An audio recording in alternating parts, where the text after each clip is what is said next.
So when you want to analyze data using my software, what you need to do is you first need to analyze your I2C data like you've done here. You have already subtracted the baseline. You have your delta H as a function of the molar ratio. You may even have your final figure ready already. But the key thing is, so you could analyze your data here using the models that come with the software, so the one set of sites, two set of sites. But what I'll show is how to extract the data that you need from the origin program and make it ready so that you can analyze it using I2CITC. So where you need to go is you need to go to this table here. So normally you have your raw ITC, you have your delta H, you have your ITC final, but this is where you have all the actual numbers.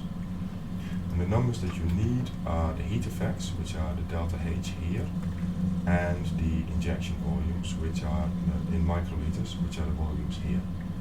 So then you also have your molar heat effects, the concentration of your ligands, the concentration of your DNA, the molar ratio.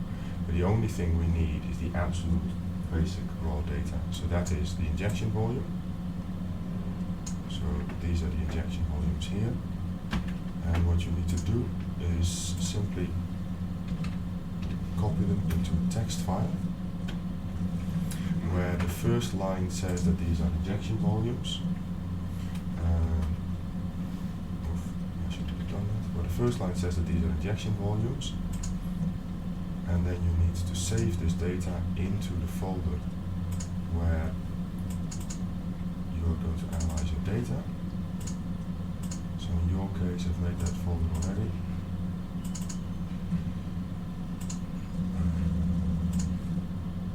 There we are, ITC. And you now need to give it a name and an extension. The key thing is that here you shouldn't use text files, but you should use all files. And I'm just going to call it the date when the experiment was done.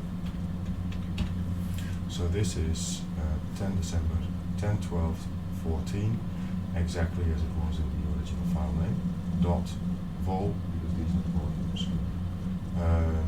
And you press save. You do exactly the same with the heat effects.